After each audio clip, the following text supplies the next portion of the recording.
Assalamualaikum warahmatullahi wabarakatuh. Izin memperkenalkan diri. Kami dari kelompok 8 yang beranggotakan saya sendiri, Krisna Magari, dan Anjeli Ramadhani.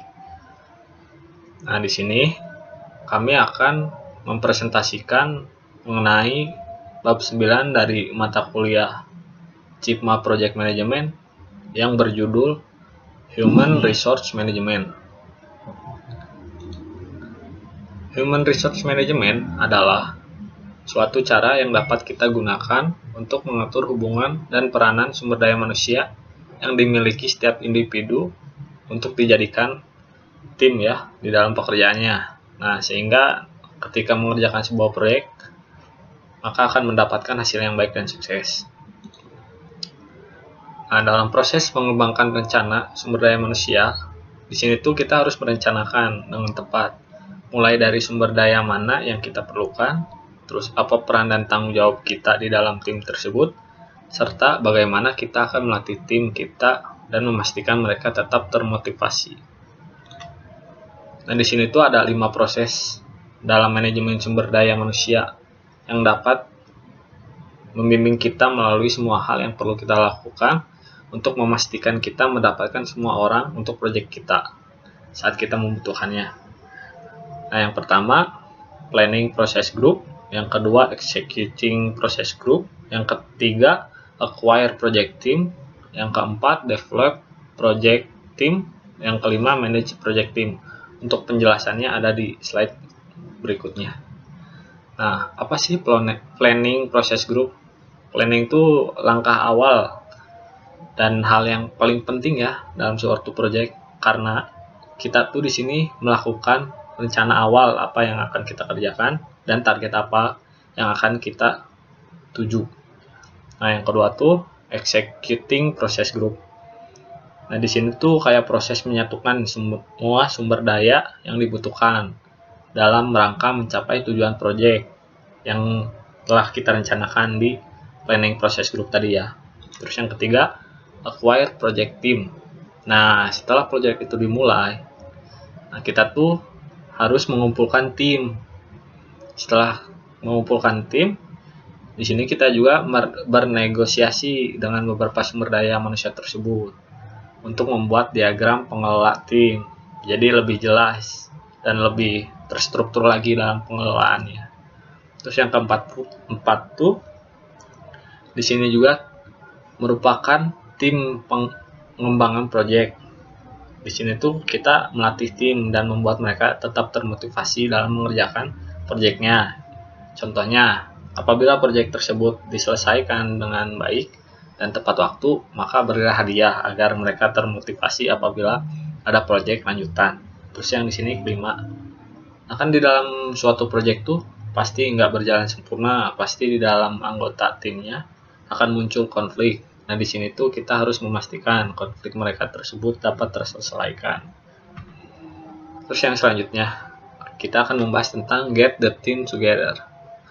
Nah, rencana sumber daya manusia apabila yang tadi kita sudah siap dan proyek sudah siap dijalankan. Nah, di sini saatnya kita memulai pekerjaan proyek yang sebenarnya. Di sini juga kita harus membuat tim. Nah, cara membuat timnya tersebut menggunakan proses acquire project team. Begitu.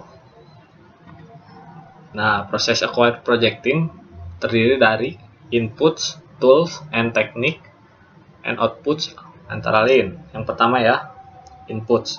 Di dalam inputs itu ada rencana pengelolaan sumber daya manusia, terus faktor lingkungan perusahaan, dan aset proses organisasi.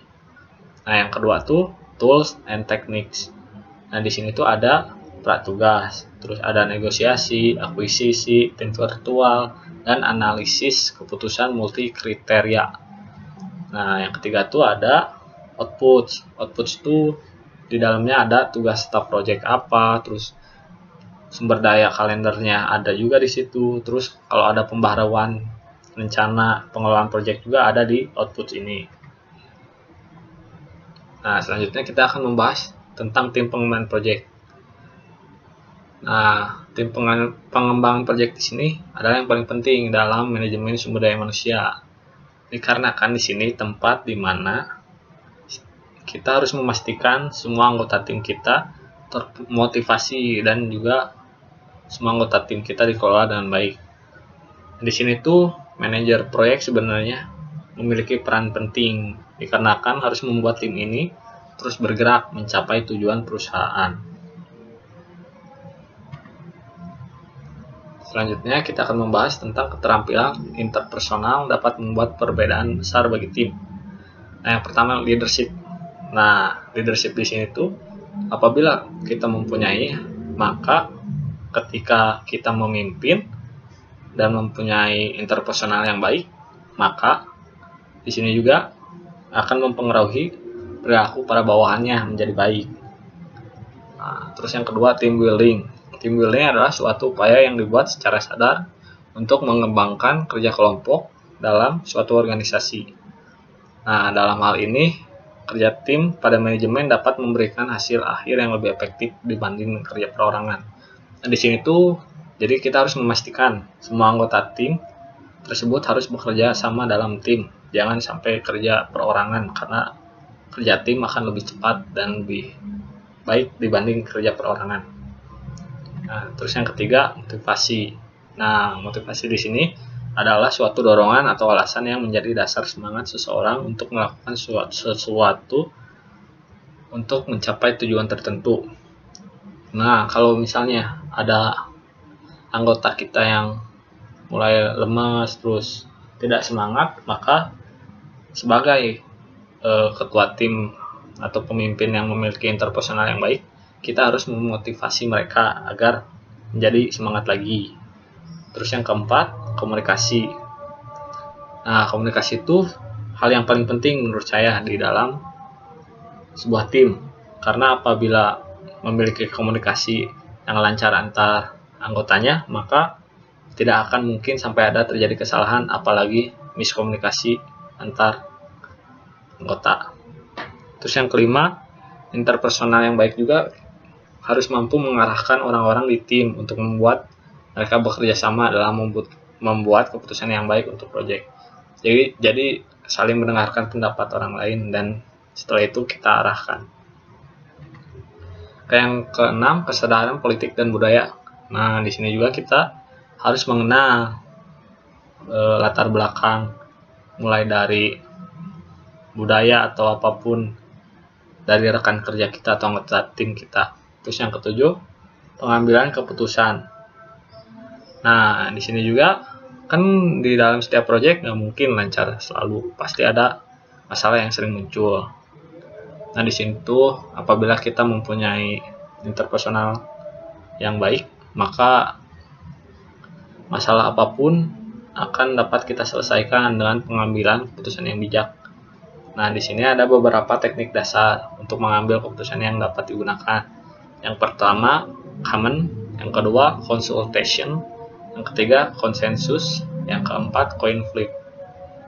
Untuk penjelasannya ada di slide selanjutnya.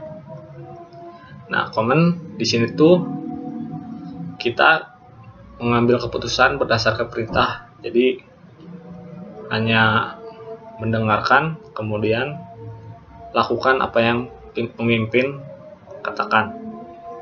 Terus yang kedua, consultation. Nah, di sini tuh kalau misalnya kita mau mengambil keputusan, kita bertanya dulu pada anggota kita tentang pendapat mereka.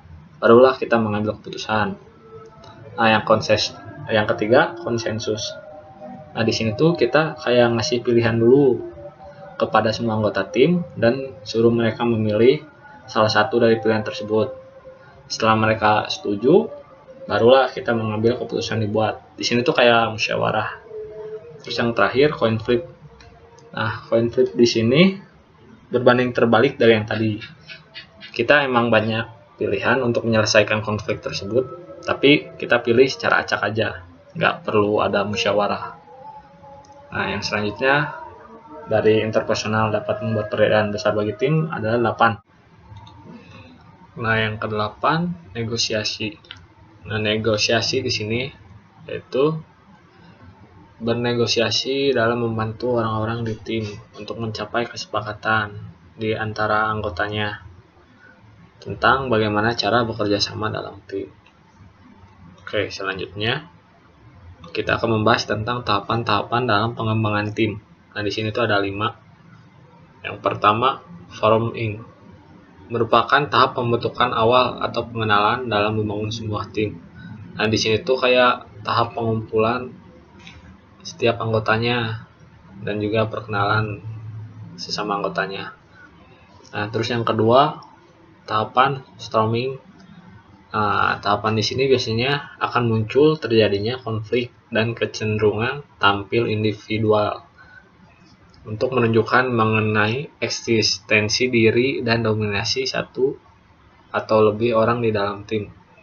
Nah, di sini tuh jadi setiap anggotanya masih egois dan lebih mementingkan dirinya sendiri dibanding kerjasama bersama dengan anggota tim yang lain. Terus yang ketiga, norming. Nah, di sini tuh biasanya mulailah ada tahapan dan mulailah ada timbulnya kerjasama antara anggota di dalam tim. Terus yang keempat, performing. Nah, tahapan di sini tuh ketika semua anggota di dalam tim telah sampai tahap kematangan dalam bekerja sama dan menyelesaikan proyek dengan baik. Di sini tuh jadi udah nggak ada muncul konflik lagi. Tahapan di sini tuh lebih fokus menyelesaikan proyek sebaik mungkin. Nah, tahapan yang kelima, adjourning. Nah, di sini tuh adalah tahapan di mana semua anggota tim akan berpisah. Karena untuk proyeknya kan udah selesai dan tujuan akhir tim pun sudah tercapai. Oke, selanjutnya mengelola tim dalam menyelesaikan masalah.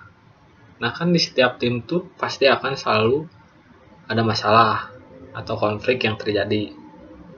Dikarenakan kan perbedaan pendapat antar anggota. Nah, hal ini tentu saja bakal bikin ngebuat terhambatnya proyek yang sedang dikerjakan dan bisa-bisa saja proyek tersebut tidak akan selesai sesuai dengan target. Nah, jadi dalam setiap anggota tim tuh harus ada pemimpin yang fungsinya untuk menyelesaikan masalah atau konflik dari tim tersebut. Nah, selanjutnya kita akan membahas tentang beberapa teknik dalam menyelesaikan konflik tersebut. Yang pertama, pemecahan masalah atau problem solving. Nah, pemecahan masalah sering juga disebut konfrontasi karena sifatnya adalah membicarakan secara terbuka dan langsung berdialog antara anggota yang terlibat.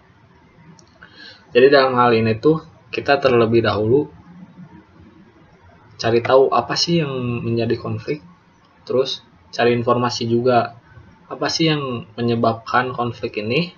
Nah, setelah tahu apa masalahnya, barulah kita menganalisis berbagai alternatif yang dipandang paling baik untuk menyelesaikan konflik tersebut.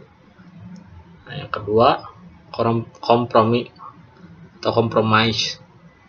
Nah, proses penyelesaian konflik dengan upaya mencapai kompromi ketika masing-masing pihak yang terlibat atau masing-masing anggota tim akan menurunkan atau mengurangi tuntutan, kepentingan, keinginan, atau kehendak dengan tujuan untuk menghasilkan titik temu yang dapat diterima anggotanya yang sedang konflik. Terus yang ketiga, kolaborasi atau collaborating. Cara menyelesaikan konflik dengan berkolaborasi yaitu yang hasilnya memuaskan semua anggota yang konflik. Jadi semua anggota di dalam tim tersebut akan bekerja sama untuk menyelesaikan masalah, tetapi tetap memperhatikan kepentingan bersama. Selanjutnya, mendinginkan suasana atau smoothing. Mendinginkan suasana dilakukan dengan cara menekankan aspek yang positif dari bagian isu yang menjadi sumber konflik dan mengesampingkan sementara perbedaan pendapat bagian isu yang lain. Jadi itu di sini teknik ini tuh kayak menjaga suasana terlebih dahulu agar bersahabat, barulah mencari cara penyelesaiannya. Terus yang selanjutnya, forcing. Forcing di sini berarti memaksakan kehendak atau pandangan dari satu anggota kepada anggota lain yang sedang terlibat konflik. Artinya tuh di sini ketika ada masalah atau konflik akan ada anggota yang menang dan akan ada anggota yang kalah. Hal ini dapat terjadi apabila anggota yang satu posisinya terlalu kuat dibanding anggota yang lainnya. Selain itu, biasanya anggota yang kalah memiliki ketergantungan yang bersifat prinsip terhadap pemenang. Terus yang terakhir, menarik diri atau withdrawal. Langkah ini dapat diartikan sebagai menghindari atau tidak bersedia menghadapi terjadinya konflik dalam saat tertentu. Hal ini dikarenakan belum adanya konsep yang jelas untuk mendinginkan suasana. Jadi, di sini tuh sambil memikirkan pendekatan lain pada waktu yang lebih baik. Jadi di sini tuh lebih menenangkan diri terlebih dahulu, terus cari solusi yang lain. Nah, ketika ada waktu yang lebih baik dan solusi sudah ditemukan, barulah diselesaikan masalahnya. Oke, sekian dan terima kasih. Oke, untuk pembahasan bab 9 sudah selesai. Sekian dan terima kasih. Mohon maaf apabila ada salah kata atau pengucapan. Wabillahi taufiq wal hidayah. Wassalamualaikum warahmatullahi wabarakatuh.